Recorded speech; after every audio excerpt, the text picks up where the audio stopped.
San Pedro Apostol. Unang bahagi, mga apostol, evangelista at disipulo ng Panginoong Kristo.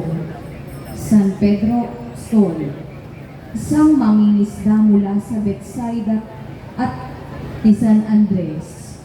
Tinawag siyang prinsipe ng mga apostol. Noong ipinahayag niya ang kanyang pananalig sa anak ng Diyos, ang pangalang Simon ay pinalitan ng Pedro.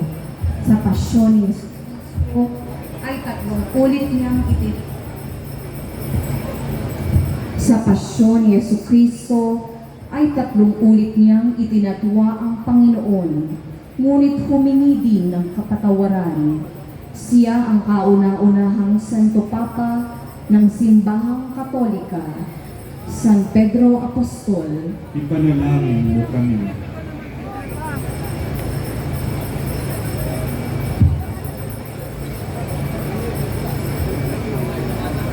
San Pedro Apostol, ang alagad na kauna-unahang tinawag ng Panginoon, kapatid ni San Pedro Apostol at tagasunod ni San Juan Bautista bago naging disipulo.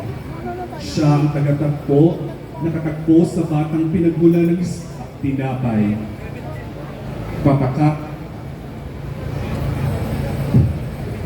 ng Panginoon sa 5,000 katao.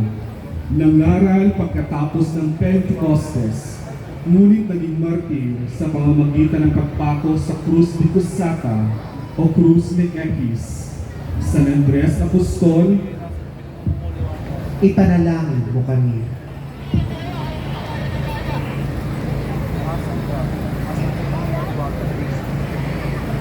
Santiago Mayor Apostol, anak ni Santa Maria Salome at kapatid ni San Juan Apostol. Siya ay tinawag na mayor upang mapabukod sa nakababatang Santiago.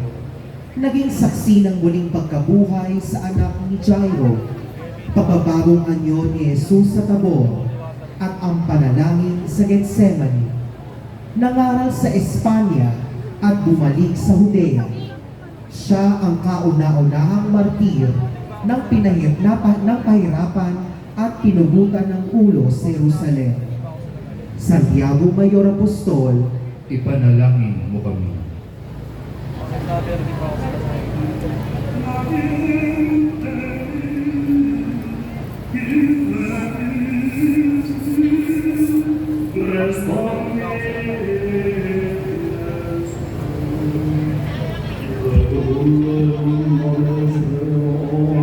San Felipe Apostol, isang disipulo mula sa Bethsaida. Siya ang humikayat kay San Bartolome Apostol upang maging alagad din ng Panginoon. Noong tinanong niya si Jesus na ipakita ang makapangyarihang Diyos Ama, ay sinagot siya ng, "Ang sinumang nakakita sa akin ay nakakita na rin sa Ama." Sa kanyang pangangaral ay dinakip siya sa Gresya, ipinako sa matangkad na krus na naging sagisag niya. San Felipe Apostol, ipanalangin mo kami.